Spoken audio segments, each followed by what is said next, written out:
पहले तो आप सबको बहुत बहुत बधाई और शुभकामनाएं। जैसे ठंड का सीजन होता है, गर्मी का सीजन होता है, अब भारत में एक नया सीजन आ गया है, पॉल्यूशन का सीजन। दिल्ली एनसीआर में प्रदूषण का स्तर लगातार बढ़ता जा रहा है और जैसे हम ठंड में स्वेटर पहनते हैं, इस सीजन में मास्क पहनना कंपलसरी है। दुनिया की 4th लार्जेस्ट इकोनॉमी यानी भारत में ना हवा साफ है ना पानी। सरकारी स्कूल और सरकारी हॉस्पिटल्स का डंका वैसे ही दुनिया में बज रहा है। नमस्कार दोस्तों, मैं सोनू शर्मा। आज बात करूंगा देश की सबसे बड़ी बीमारी पॉल्यूशन की और उसे कंट्रोल करने के लिए हम चाइना से क्या सीख सकते हैं उसकी। तो अगर आप सांस ले रहे हैं तो इस वीडियो को आखिरी तक जरूर देखिए। खबर बेहद डरावनी है। हर साल 17 लाख इंडियन सिर्फ प्रदूषण की वजह से मर रहे हैं। 17 लाख यानी रोज करीब 4500 लोगों की मौत हो रही है। मतलब देश में एक इनविजिबल जेनोसाइड चल रहा है, नरसंहार हो रहा है, और वो भी बिना किसी गोली, बिना किसी युद्ध के। और देश का दिल्ली की हालत तो आज ऐसी है कि सांस रोक लोगे तो मरोगे ही, पर सांस लोगे तो भी मरोगे। आज दिल्ली में सांस लेने का मतलब है एक दिन में 11 सिगरेट का धुआं अपने अंदर लेना, यानी एक हफ्ते में 77 और एक महीने में 333 सिगरेट फूंक डालना। और ऐसा बिल्कुल भी नहीं है कि सरकारें कुछ कर नहीं रही। पॉल्यूशन मॉनिटरिंग स्टेशन के ठीक सामने सरकार पानी का छिड़काव कर रही है ताकि पॉल्यूशन मॉनिटरिंग मशीन में PM 2.5 का लेवल कम हो जाए, जिससे हम देश के भोले लोगों को बता सकें कि पॉल्यूशन कितना कम हो गया है। स्मॉग गन के जरिए यहाँ पर पानी का छिड़काव किया जा रहा है सो दैट ये मॉनिटर यहाँ पर एयर पोल्यूशन की रीडिंग कम बताए, कम एयर पोल्यूशन बताइए। ये तो वही बात हो गई कि किसी ने अधिकारी से कहा कि हम बहुत खतरे में हैं, यमुना जी खतरे के निशान से ऊपर बह रही हैं, क्या करें? तो अधिकारी ने कहा बस इतनी सी बात, तुम खतरे के निशान को ऊपर कर दो। क्या गजब देश है। स्टैटिस्टिकली देखिए, दिल्ली में आज जितने लोग डायबिटीज या ओबेसिटी से मरते हैं, उससे ज्यादा लोग सिर्फ पॉल्यूशन से मर रहे हैं। हर 10 में से एक मौत पॉल्यूशन से जुड़ी बीमारी की वजह से हो रही है। पॉल्यूशन अब सिर्फ एनवायरमेंटल क्राइसिस नहीं, एग्जिस्टेंस क्राइसिस बन चुका है। डॉक्टर गोपीचंद खिलानी, जो कि एक पूर्व एम्स पल्मोनोलॉजिस्ट हैं, उन्होंने एक बहुत बढ़िया पार्ट टाइम सॉल्यूशन दिया है। वो कह रहे हैं कि कुछ समय के लिए दिल्ली छोड़कर चले जाओ। क्या बात है डॉक्टर साहब। ये भी बता दें कि गरीब दिल्ली छोड़कर जाए कहां? लंदन, जहां की हवा बहुत साफ है। कड़वी सच्चाई यही है कि देश की हवा बीमार हो चुकी है। भारत का कोई भी शहर ऐसा नहीं जहां एक साथ 100 दिन भी साफ हवा दर्ज की गई हो। नासा की सैटेलाइट इमेज बता रही हैं कि नॉर्थ इंडिया के ऊपर हर सर्दी में 1000 किलोमीटर लंबा स्मॉग क्लाउड बन जाता है, जो पंजाब से लेकर बिहार तक पसरा हुआ है। और सबसे दुख की बात क्या है जानते हैं? कि पॉल्यूशन की सबसे ज्यादा मार हमारे छोटे छोटे बच्चे झेल रहे हैं। एम्स और WHO की रिपोर्ट कह रही है कि दिल्ली के हर तीसरे बच्चे के लंग्स अपनी उम्र से 20 से 25% छोटे हैं। लंग्स बेचारे क्या करेंगे? उत्तर दिशा में क्रॉप बर्निंग होती है, पश्चिम दिशा में इंडस्ट्रियल स्मोक है, दक्षिण में कंस्ट्रक्शन डस्ट है और पूर्व में कोल माइनिंग की राख है। चारों दिशाओं से सब गंद सांस लेने से हमारे शरीर के अंदर जा रहा है। हमें और आपको इस गंदगी को शरीर से बाहर निकालना ही होगा। इसका एक घरेलू तरीका आपको बता देता हूं, वो है पंचम हल्दी और त्रिफला पाउडर। यह पंचम हल्दी कोई आम हल्दी नहीं है जिसे आप घरों में इस्तेमाल करते हैं। यह आयुर्वेद का अद्भुत तोहफा है। यह 5 प्रकार की हल्दियों का मिश्रण होता है। पंचम हल्दी इम्यूनिटी को बूस्ट करने का सबसे बेस्ट मेथड है और त्रिफला अमृत पॉल्यूशन से जमा टॉक्सिन्स को आपके शरीर से बाहर निकालता है और लीवर और ब्लड को क्लीन करता है, जिससे आपकी स्किन भी ग्लो करती है। पंचम हल्दी और त्रिफला अमृत का कॉम्बो मिलकर बॉडी को नेचुरली डिटॉक्स करते हैं, जिससे आपका डाइजेशन और भी बेटर होने लगता है। इसको लेने के लिए कहीं नहीं जाना, बहुत सिंपल है। लिंक आपको डिस्क्रिप्शन में दे देता हूं। इस पॉल्यूशन के दौर में शरीर को अंदर से साफ रखना हमारी खुद की जिम्मेदारी है, नहीं तो हमारा शरीर कब डस्टबिन बन जाएगा पता नहीं चलेगा। तो लिंक पे जाइए और पंचम हल्दी और त्रिफला पाउडर को आज ही अपने घर के लिए जरूर मंगवाइए। अब बात करते हैं चाइना की। आप बोलेंगे पॉल्यूशन के बीच में सोनू सर ये चाइना कहां से आ गया? आप हैरान होंगे ये जानकर कि कभी बीजिंग की हालत दिल्ली से भी बदतर थी। 2013 में AQI रोज 500 से ऊपर होता था। जैसे दिल्ली आज pollution capital of the world है, कभी ये टैग बीजिंग के पास था, लेकिन आज बीजिंग की हवा दिल्ली से 10 गुना बेहतर है। कैसे हुआ ये? एक दिन में नहीं, 10 साल जंग लड़ी गई। चाइना ने 2014 में लॉन्च किया वॉर ऑन पॉल्यूशन। उन्होंने क्या किया जानते हैं? कोल प्लांट बंद किया या सिटी से बाहर शिफ्ट किए, इलेक्ट्रिक बसेस और ईवीज का नेटवर्क बढ़ाया, फैक्ट्रीज रीलोकेट की और उन्हें रेजिडेंशियल एरिया से दूर किया, पॉल्यूशन फैलाने वालों के खिलाफ स्ट्रिक्ट पेनल्टीज लगाई, चाहे वो फैक्ट्रीज हो या फार्मर। और सबसे हैरानी की बात आपको बताता हूं, जिस लंदन के AQI पर लंदन के लोगों को घमंड होता है, उसी लंदन में 1952 में द ग्रेट स्मोक में 12,000 लोग मरे थे।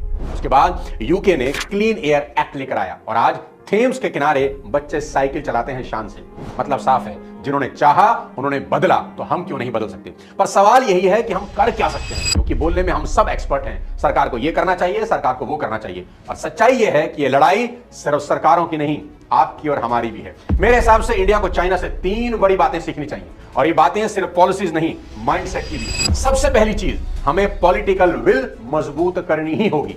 चाइना ने एक दिन बोला बहुत हो गया, पॉल्यूशन को उन्होंने नेशनल इमरजेंसी डिक्लेयर किया, नाम दिया वॉर ऑन पॉल्यूशन, और युद्ध सच में लड़कर दिखाया। जिसने नियम तोड़ा तुरंत भारी जुर्माना, जिस फैक्ट्री ने हवा गंदी की सीधे बंद। सरकार ने कहा या तो हवा साफ करो या देश से बाहर जाओ, और लोगों ने भी रूल्स को फॉलो करके दिखाया। फैक्ट्री बंद करनी पड़ी तो की, कार बैन लगा तो सर झुकाकर माना, क्रॉप बर्निंग पर रोक लगी तो सम्मान से फॉलो किया, क्योंकि वहां जनता ने यह बात समझ ली कि हवा मजाक नहीं है, जिंदगी का सवाल है। और भारत की सच्चाई थोड़ी सी कड़वी है तो ऑड इवन आता है तो हम मजाक बना लेते हैं कि दूसरे नंबर की एक और गाड़ी ले लेंगे, भाई जुगाड़ी हैं हम तो। फैक्ट्री पर छापा पड़ता है तो रिश्वत है ना, क्रॉप बनने की बारी आती है तो एक दूसरे को दोष देते हैं। हम प्रॉब्लम भी बनाते हैं और मजाक भी उड़ाते हैं, और इसी बीच AQI 500, 600, 700 तक पहुंच जाता है। हमारे यहां बच्चे इनहेलर से जाग रहे हैं, बुजुर्ग दवा खा के सो रहे हैं, उठ रहे हैं। दोस्तों, चीन ने लड़ाई लड़ी और जीती भी, भारत लड़ाई लड़ ही नहीं रहा, बस सह रहा है और देख रहा है। पर जिस दिन जनता जाग गई, आप और मैं जाग गए, हवा बदल जाएगी, देश बदल जाएगा। अब बताता हूं पॉल्यूशन की जड़ें मिटाने का सबसे इंपॉर्टेंट काम जो आपको और हमको मिलकर करना होगा, और वो है ट्री प्लांटेशन, क्योंकि इसके बिना गुजारा ही नहीं है। ट्री प्लांटेशन सबसे जरूरी काम है जो वॉर लेवल पर होना चाहिए। हमें अपने शहरों को मिनी फॉरेस्ट बनाना ही होगा ताकि आने वाली जनरेशन साफ हवा में सांस ले सके।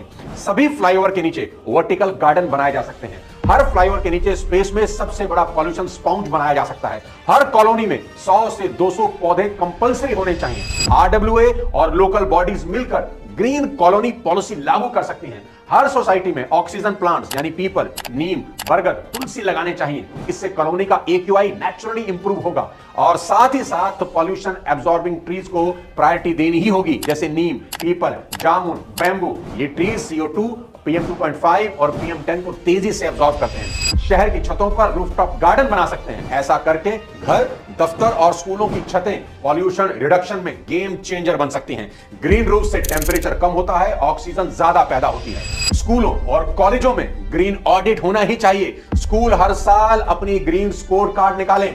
जहां 1000 स्टूडेंट हैं वहां 2000 पौधे लगाने का टास्क हो। रिपोर्ट कार्ड में नंबर ऐड हो, जैसे अटेंडेंस कंपलसरी होती है ना, वैसे ही प्लांटेशन कंपलसरी होना चाहिए। इससे बच्चों में एनवायरमेंटल सेंस भी डेवलप होगी। इसके साथ साथ अडॉप्ट एटलीस्ट 1 ट्री मॉडल अपनाना होगा, यानी हर व्यक्ति साल में कम से कम 1 पेड़ अडॉप्ट करे, और सिर्फ लगाए नहीं, उसकी देखभाल भी 1 साल तक करे। अगर हम अपनी कॉलोनी को अपना जंगल बना लें तो शहर का पॉल्यूशन खुद ब खुद सरेंडर कर देगा। पेड़ सिर्फ ऑक्सीजन नहीं देते दोस्त, ये शहर को जिंदा रखते हैं। भारत में पॉल्यूशन को अभी भी एक सीजनल न्यूज की तरह ही लिया जा रहा है। सर्दी आई, हवा खराब हुई, कुछ दिन हेडलाइन बनी, फिर सब भूल गए। जब तक जनता खुद जागरूक नहीं होगी तब तक कोई सरकार अकेले कुछ नहीं कर सकती। आपको और हमको मिलकर कुछ करना होगा। मीम्स नहीं, मूवमेंट चाहिए, अवेयरनेस नहीं, अब एक्शन होना चाहिए। अब बताता हूं पॉल्यूशन पर वार करने का आखिरी सबसे इंपॉर्टेंट चीज, लॉन्ग टर्म माइंडसेट, यानी 20 साल की सोच रखनी ही होगी। ये कोई T20 नहीं है, ये टेस्ट क्रिकेट है। पॉल्यूशन कोई एक दिन में पैदा हुआ हादसा नहीं है, ये सालों की लापरवाही, गलत पॉलिसीज और शॉर्ट टर्म सोच का नतीजा है। और सच ये है कि एक स्पीच से और कुछ वीडियो बना लेने से पॉल्यूशन जाएगा भी नहीं। इलेक्ट्रिक व्हीकल्स, सोलर एनर्जी, अब ये कोई फैशन स्टेटमेंट नहीं है, ये फ्यूचर इन्वेस्टमेंट है। आने वाली पीढ़ियों की सांस बचाने का अब यही एक तरीका है। चाइना ने 15-20 साल पहले जिस सोच की खेती शुरू की, आज वही सोच उन्हें नीला आसमान दे रही है। उनके शहरों की हवा साफ हो गई, लोग बिना मास्क खुलकर सांस ले रहे हैं। और हम हर चीज का शॉर्टकट चाहते हैं। मेट्रो छोड़ो, कार से चलेंगे, प्राइवेट कार से चलेंगे, अरे सोलर छोड़ो, बाद में देखेंगे। हम हवा भी साफ चाहते हैं, सड़कें भी साफ चाहते हैं, लेकिन बदलाव के लिए कुछ करना नहीं चाहते। दोस्त, किसी भी शहर का फ्यूचर एक दिन की सोच से कभी नहीं बनता। 20 साल की सोच चाहिए, पॉलिसी की कंटिन्यूटी चाहिए और जनता की क्लैरिटी चाहिए। दुनिया के देश फ्यूचर की प्लानिंग कर रहे हैं और हम बस रील देखने में बिजी हैं। असल लड़ाई पॉल्यूशन से नहीं, हमारी शॉर्ट टर्म सोच से है। जिस दिन भारत ने 20 साल आगे की सोच ली, हमारे भी आसमान नीले होंगे और सांसें फ्री होंगी। हम दवाइयों पर डिपेंडेंट नहीं होंगे। दोस्तों, मैं जानता हूं कि अगर बीजिंग साफ हो सकता है तो दिल्ली क्यों नहीं। जरूरत है कलेक्टिव एफर्ट की, थोड़ी गवर्नमेंट की, थोड़ी आपकी और हमारी। हम लोग ट्रैफिक लाइट पर गाड़ी का इंजन बंद नहीं करते, हमको लगता है 2 मिनट में क्या फर्क पड़ेगा, लेकिन वही 2 मिनट किसी की जिंदगी के 2 मिनट ले भी रहा है। हम सोचते हैं एक सिगरेट से क्या होगा, एक कूड़ा जलाने से क्या होगा, एक गाड़ी ज्यादा चलाने से क्या होगा, पर असल में हर एक मिलकर लाखों बनता है, और यही लाखों आज हमारी सांस चुरा रहे हैं। हम फेस्टिवल पर पटाखे जलाते हैं और कहते हैं खुशियों का मौका है, थोड़ा बहुत तो बनता है, पर जब हॉस्पिटल में वही खुशी नेबुलाइजर से जुड़ती है ना, तब एहसास होता है कि हमने सेलिब्रेट नहीं, कंटामिनेट किया। हम जिम में ट्रेडमिल पर बॉडी तो बना रहे हैं, पर फेफड़े सरेंडर कर रहे हैं। कुछ बड़ा करने का वक्त आ गया है, क्योंकि जब सांस पर संकट हो तो हर सांस एक इबादत ही बन जाती है। पॉल्यूशन कोई मौसम नहीं, एक वार्निंग है जो हर साल लौट कर आ रही है, और जब तक हम इस वार्निंग को वेकअप कॉल नहीं बनाएंगे, तब तक शहर धुआं उगलता रहेगा और हम बस मास्क ही बदलते रहेंगे। दोस्तों, जिंदगी को बचाने के लिए अब ऑक्सीजन सिलेंडर नहीं, इंटेंशन सिलेंडर चाहिए। इरादा मजबूत करना ही होगा कि बस अब और नहीं, क्योंकि जब तक सांस चल रही है कुछ उम्मीद बाकी है। निकलिए घर से और कुछ ऐसा करिए जो आज तक नहीं किया। देश बदलने की जिम्मेदारी सिर्फ कुछ चुनिंदा पॉलिटिशियन के हाथ में नहीं है, आपके और मेरे हाथ में भी है। और अपनी बॉडी को अंदर से क्लीन करना बिल्कुल ना भूले। पंचम हल्दी और त्रिफला पाउडर जरूर लीजिए, लिंक याद रखिए बायो में है। अगले किसी और वीडियो में जल्द आपसे मुलाकात करता हूं, तब तक सांस लेते रहिए लेकिन जिम्मेदारी के साथ। जय।